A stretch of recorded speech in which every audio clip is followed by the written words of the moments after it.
Hello everyone and welcome back to TowerGate. Welcome back to the Saturday morning edition. It is Saturday, April the 28th, 2018. Get my light working, there we go. 2018, and it's day 413 of TowerGate. Thank you so much for tuning in. Oh man, there's just so much news, there's no way I'm going to get to it all. I'll do the best I can.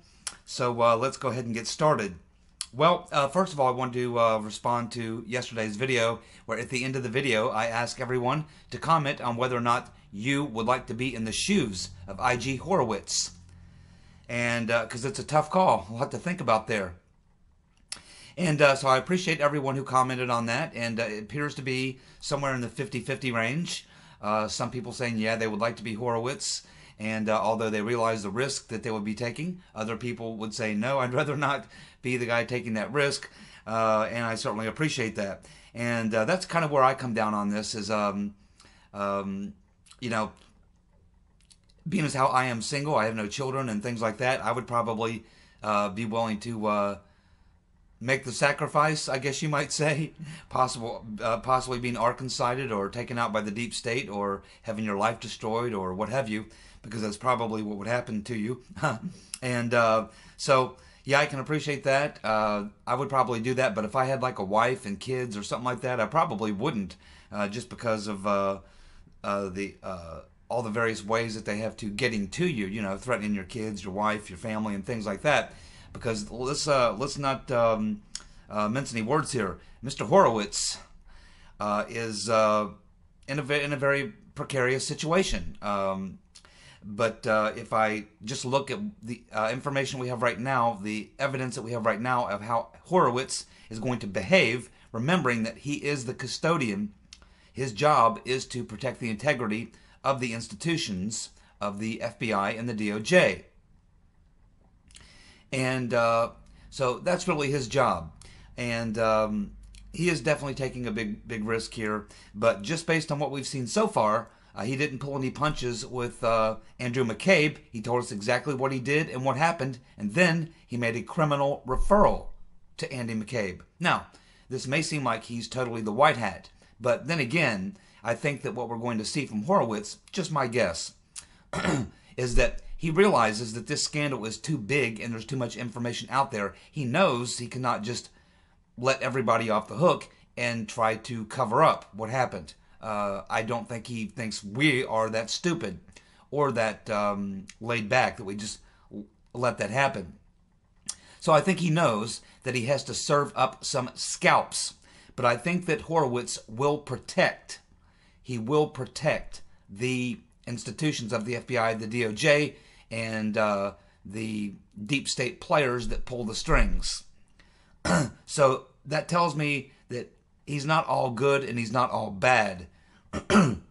He's probably going to satisfy a lot of people by giving criminal referrals to maybe Comey, people as high up as Comey or Lynch or Yates, McCabe, people like that.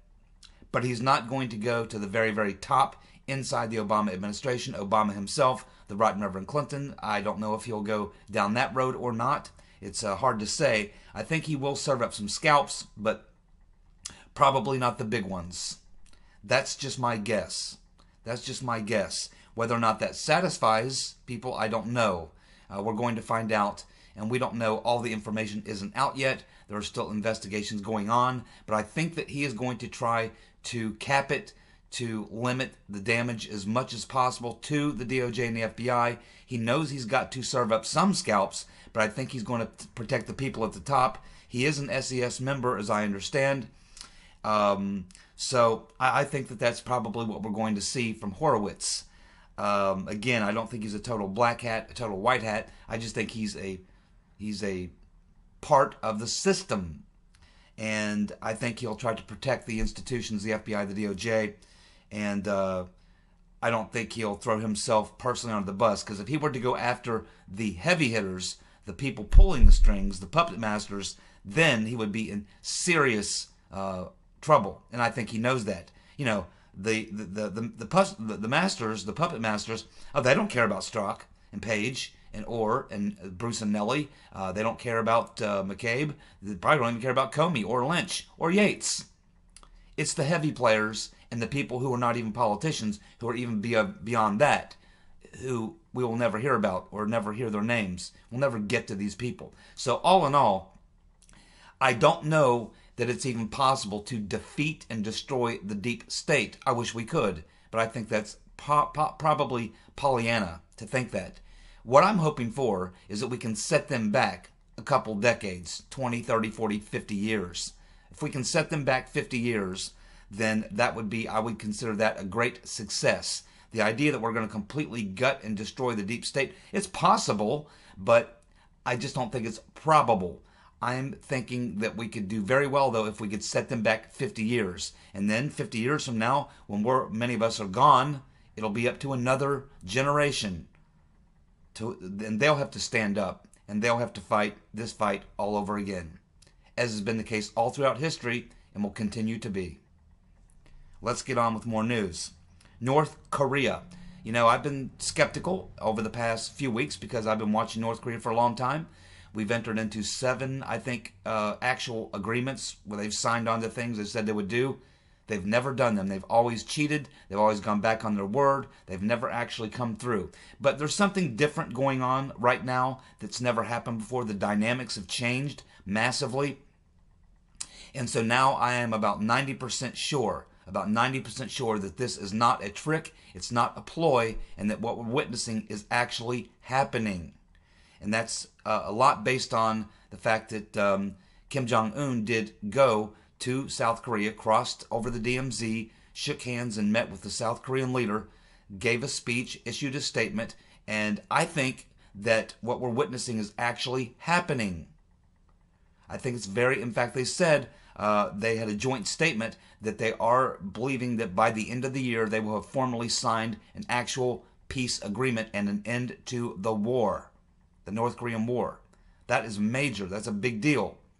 If he also agrees to nuclearization and we see a sort of reunification at the same time, if all three of these things happen in 2018, it will be the biggest foreign policy success by any president, maybe certainly in the last 50 years, maybe even longer than that. And it will be a extraordinary thing for the world. It will change a lot of things in the world for the better.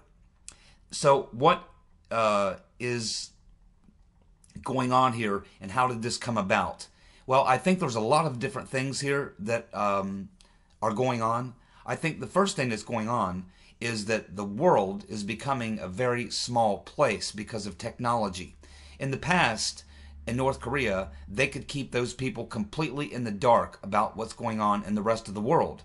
There was no way to get information in, no way that things would get out. I mean, it was a completely 100% airtight, sealed, closed-up society, and the people were controlled completely, their minds controlled completely by the government propaganda. But I think in the last 10 years or so, I think that there's information getting into North Korea. They are learning things about the rest of the world. They are learning things about themselves that they didn't know. And it's nearly impossible now to clamp down and keep that information from making its way into the country. And this is probably, they see, I think, a lot of pressure coming from internal pressure coming, and they may think that their days are numbered at trying to keep this game going.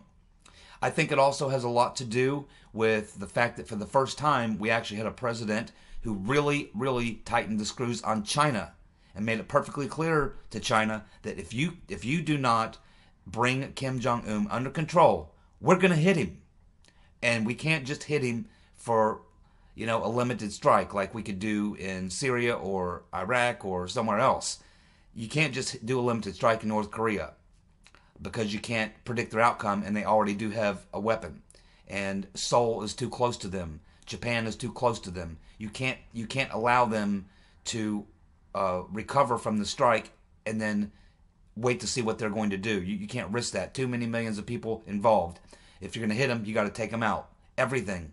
And so I think that message was made clear to China.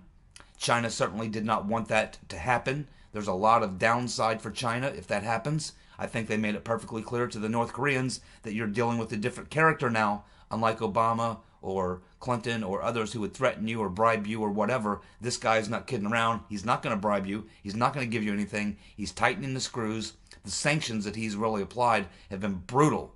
I mean, they have a lot of problems, and he got China to cut off 80% of the fuel to North Korea. That was the backbreaker, I believe, right there.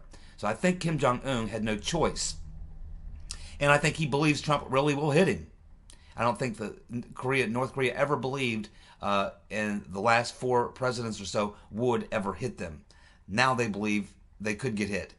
And it could be also that Kim's a different generation. He was educated outside of North Korea. He does know about the world outside of North Korea, and he's looking around. And he's not probably a complete idiot. And he realizes that his days are numbered. He realizes that the system that they run in North Korea just simply is from a bygone era. Nearly everyone else has given up that system. The communists and Soviet Union collapsed using that system. China would have collapsed using that system, but they became kind of a quasi, I wouldn't say capitalist, but they opened up to the world, and they opened up to markets and things and such. So I think that Kim Jong-un is going to try to practice more of the China model. They're not going to become like a Western democracy or anything, I don't believe, but he will still be the dictator and still run things there, just like what you have pretty much in communist China. So even though it's not really communist anymore, it is communist. I mean, they have a communist party. It's not, China hasn't, made a transition to Western democracy or anything like that. And I think that Kim's looking at the China model and thinking that he could be successful in a similar model. I think he knows that he cannot continue to be successful in the current model they practice in North Korea. I think all these things came into play, possibly Trump hitting Syria, hitting their chemical weapon sites. And I know a lot of us we believe that was some sort of a false flag or someone else was up to it. It wasn't Assad. But for whatever reason that happened, the strike itself and how Kim Jong-un probably looked at that was like, Trump doesn't mind hitting these chemical sites or nuclear sites. He said he's going to hit us. So I just think it's a simple fact of the matter that Kim Jong-un actually believes that Trump will hit him.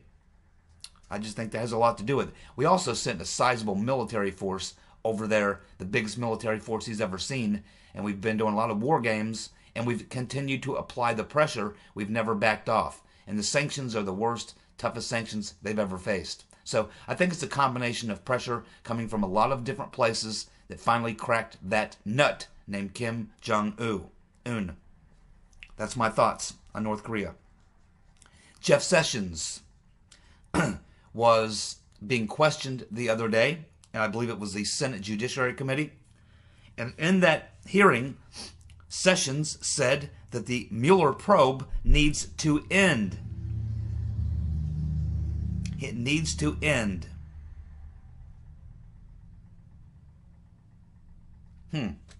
Well, he could unrecuse himself and end it. Rosenstein has kind of stepped aside as the deputy AG, and I don't think he's coming back. I think when he's done with this court case he's doing at the Supreme Court, he's going to announce his retirement, or I don't think he can retire. I don't know how many years he has in, but I think he's going to announce that he's resigning. I think he's going to go to the private sector and probably do CNN and work for a law firm, make all kinds of money, and get out from underneath the pressure. I think he knows some things are coming that will probably force him to resign anyway, so he would rather do it now and be able to take advantage of these jobs and opportunities that may not be available if he waits until he's actually indicted or if a criminal referral is launched against him. His stock would drastically drop, and the amount of money he could be paid would drastically drop. So I think he's making a career decision here. As far as Sessions is concerned, my general impression of Sessions, I can't read this guy very well for whatever reason. I don't know. He's hard to read. I think he's sincere when he says he wants the Mueller probe to end, but he hasn't shown any willingness to end it other than to say that he wants it to end. Now, obviously, Mueller would have heard that, and whether or not Mueller takes his advice, I don't know. I doubt it. Mueller is working for other people on another mission, and Mueller is complicit in crimes that he needs to cover up as well. He's protecting his own rear end. It's not that he's protecting other people. He's protecting himself, largely. I think he has too much to lose if he doesn't turn up something. I think he's got too many people counting on him, and God knows what kind of other monies are flowing into the pockets of he and his team outside what they're being paid. And they've already spent over $100 million. So I don't really know, but I do get the feeling that Jeff Sessions has got a lot of different things going on in his head that he can't talk about. Obviously, I think he fears a civil uprising. He fears this thing turning into a political football and then losing control of it. I think he also just doesn't want to be the Attorney General that was in power when the FBI and the DOJ got totally exposed as being a highly corrupted organizations, and I don't think he wants to be the Attorney General that was in place when so much of that shit hit the fan. And he doesn't want to be the guy in charge when they were both taken down with massive corruption and stuff like that. I think he wants to limit the overall liability all around. And I think if Jeff Sessions had his dream outcome, it would be that Mueller would go away and that everyone else would just go away. And that the IG report would show where some people did some naughty things they shouldn't have done, and that they should be reprimanded, maybe some of them fired, and it should end there. I really don't think Jeff Sessions wants criminal indictments. I really don't. I think it just, some of it's personal. I mean, he's the Attorney General. Would you want to be in charge of the corporation or the government agency when it collapses underneath you? You know, I understand where he's coming from personally, but these issues are more important than him and his position and the DOJ and the FBI. They're about the rule of law, the country, fair elections, and the potential danger of having two powerful agencies like the FBI and the DOJ become so politically corrupted. I think that this thing has to be completely burned to the ground and rebuilt. That's what I think. But that would not be something Sessions would want. That's just my basic take on Jeff Sessions. But it was interesting to hear him say publicly that he thinks the Mueller probe should come to an end, but not the way that we would all like to see it happen. And I think that we have a different vision of how this whole thing should play itself out than Sessions does. And he's the guy running the show to some extent, let's just say. Unbelievable. Another bombshell story by Chuck Ross of the Daily Caller. Wow. This story here, try to follow it if you can. It's kind of complex, but I'll do my best. He's commenting on an article which he wrote in the Daily Caller, with the title of the article is Cabal of Wealthy Donors Financing $50 Million Trump Investigation. Again, the cabal of wealthy donors financing the $50 million Trump investigation. Okay, let's go through this with some of the details. If you want to read the full article, which I suggest that you do, just go on over to the Daily Caller, and it should be there. You know, just scroll down the stories and you should see it and read it. Again, Chuck Ross, who's a great reporter and does a great work. So, let's just go through some of the highlights of the article. So we're learning that now, this is all based on, by the way, this article is based on the recent report from the Devin Nunes House Intelligence Committee. They released the report on Friday. And this is things that were found in the report. This is where this information comes from. Which shows you that Devin Nunes is a serious man. He's digging, man. He is digging.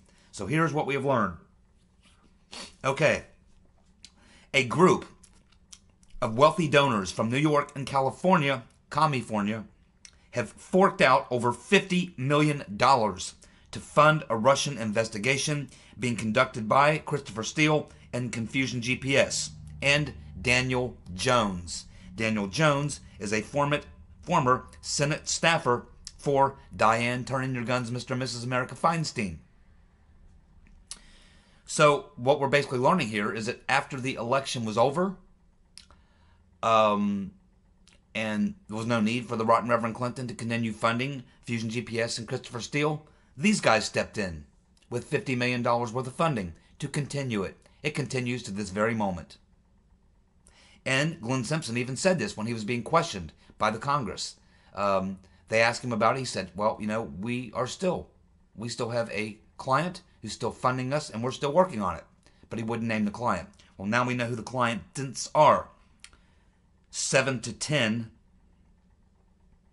billionaires from California and New York, along with Mr. Daniel Jones. Daniel Jones seems to be their point man. He's the intermediary, if you will, between these billionaires and the other players who we're about to learn more about. This information has been uncovered by the House Intelligence Committee, headed up by Devin Nunes. This information appears in a footnote in the newly released report from the House Intel Committee. The investigation is still ongoing, and Steele and Confusion GPS are still being funded. The House Intelligence Committee recently interviewed Daniel Jones, the former staffer for Diane Turn In Your Guns, Mr. and Mrs. America Feinstein, who now runs a D.C. consulting firm named PQG, Penn Quarter Group, Penn Quarter Group. That's what Daniel Jones, that's who he's working for. Here is what Nunes House Intelligence Committee has learned. That in March 2017, Jones told the FBI about the project he was working on with Steele and Fusion GPS that is being funded to the tune of $50 million by 7 to 10 wealthy donors from New York and California and George Soros. PQG has secured the services of Steele and his associate, that name was redacted, and Confusion GPS to continue exposing Russian interference in the 2016 election with the intention of sharing the information with lawmakers and with the media. Of course, with the media. The report shows that Adam Waldman, who we've talked about before, Adam Waldman, who was the lawyer for the Russian oligarch Oleg Deripaska, that Adam Waldman was working as a back channel between Steele and Virginia Senator Mark Warner. Waldman was trying to arrange a personal meeting between Steele and Warner. Jones contacted Warner for the first time on March 15, 2017. Waldman, who again is Deripaska's lawyer, the Russian oligarch, Waldman met with Jones the very next day on March 16, 2017. During that meeting, Waldman, Deripaska's lawyer, said that Jones was working with Confusion GPS, being paid by George Soros and a group of billionaires from New York and California. According to Waldman, Deripaska's lawyer, the Russian oligarch, according to Waldman, Jones told him during a meeting that Confusion GPS was, quote, a shadow media organization helping the government. A shadow media organization helping the government. We already talked about in recent months, many months ago. I started talking about this when we first learned about Confusion GPS, and I did the deep research on them and found their deep connections to the Central Intelligence Agency, both by Glenn Simpson himself, one of the owners of Confusion GPS, Nellie Orr, who worked for the CIA doing open sourcing. They have a deep, deep ties to the CIA. I'm sure Mr. Potato Head knows them well. Jones also told Waldman that his team helped place a story to the AP about Trump's real estate activities.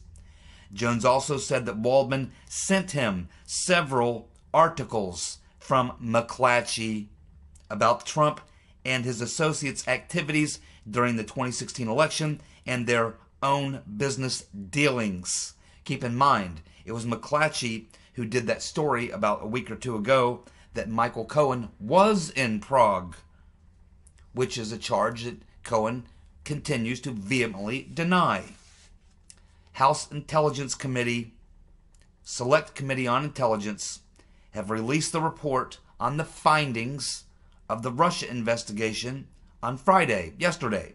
The report shows that FBI agents did not detect any deception during Michael Flynn's interview. Wow.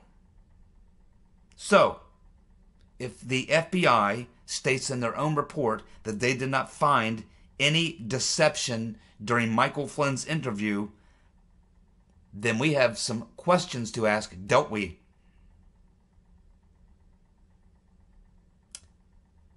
Did the 302 say that Flynn lied? I think they're trying to get their hands on that 302, are they not? Because here, if the FBI agents said in the report that Flynn did not deceive them or lie to them, then why was he charged? Did someone alter the 302? And keep in mind, it was Peter's been stroking us who did that interview of Flynn, ordered by Silly Sally Yates.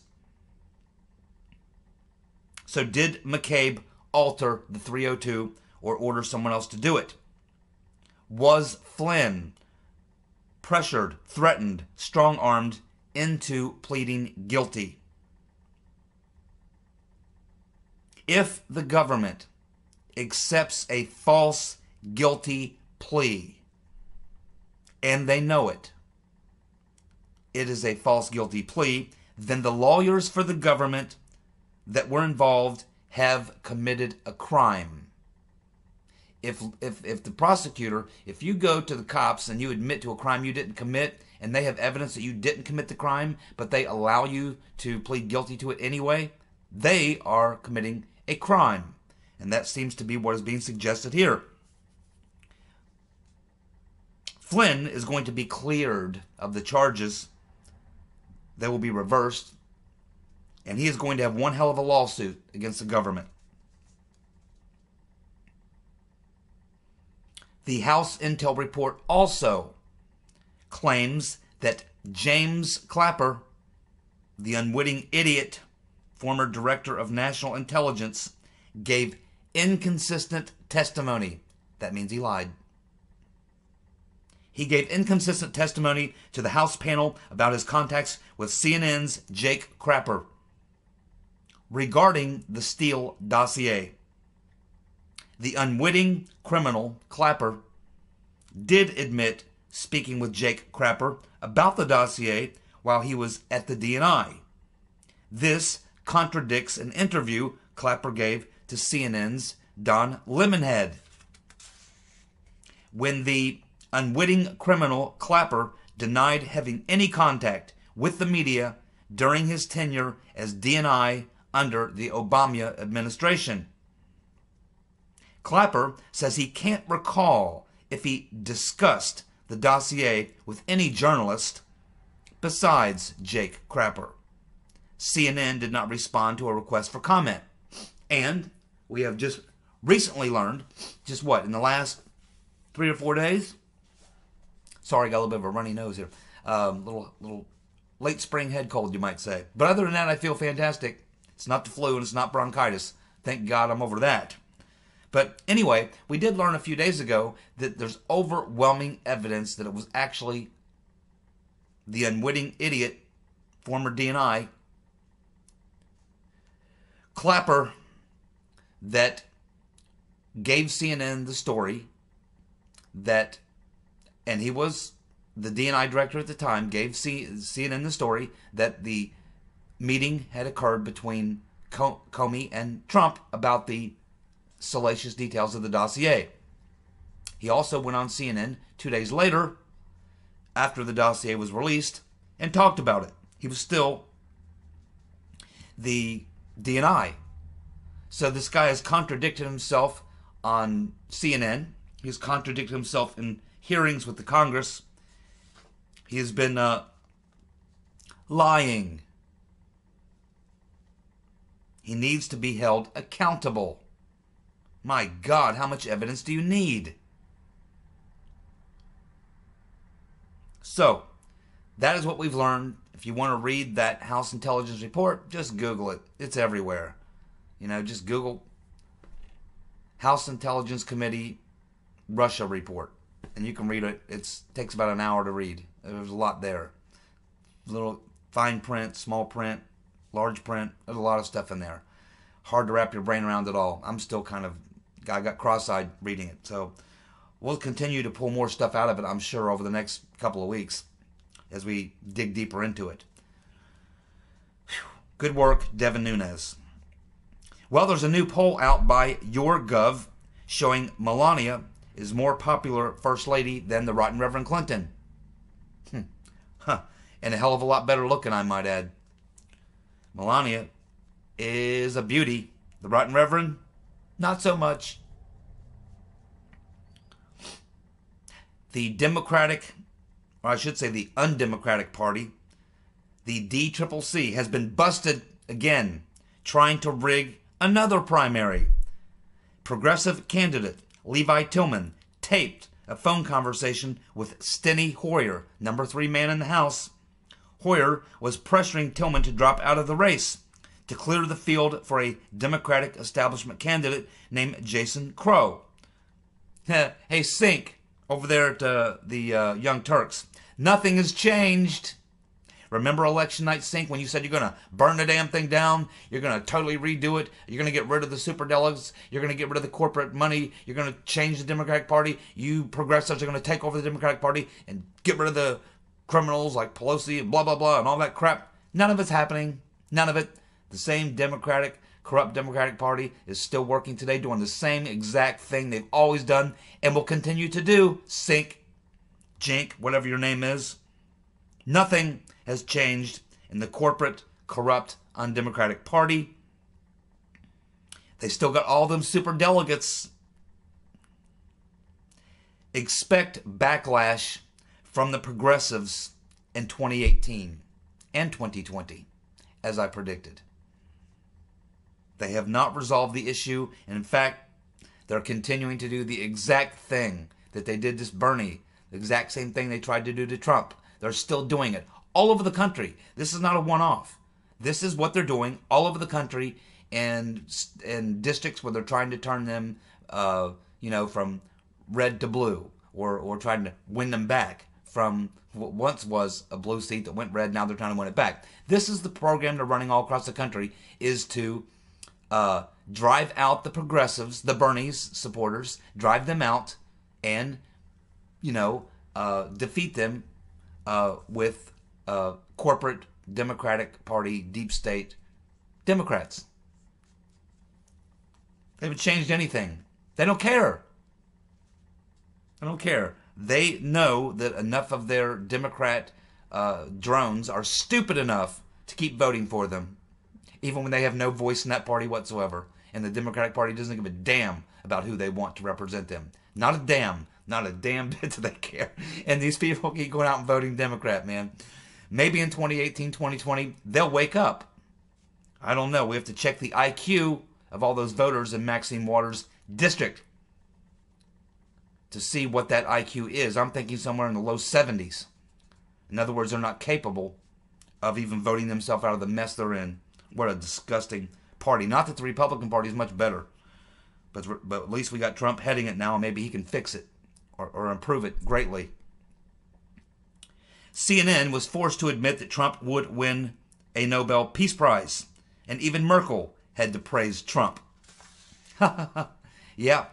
I believe that if things continue the way they're going in North Korea, that it will be Nobel Peace Prize for probably 3 individuals. Trump, Kim Jong-un, and the South Korean president will probably all 3 share in the Nobel Peace Prize. That's my prediction. Nunes says that the Department of Justice is part of the Democratic resistance. Yeah, of course they are. Of course they are. Well, another 2 pages I didn't get to. We'll have to get to it on Sunday. But I want to say also on Sunday we're going to be talking about the Page Strzok texts, which I've been reading. I'm going to post a link so that you can read them too. And then on Sunday, we're going to talk about them and see what we've learned and what we think about the Page Strzok test recently released. I'll put the link in the description box, and tomorrow we'll talk about it. See you guys. Have a good night. Be safe. Goodbye.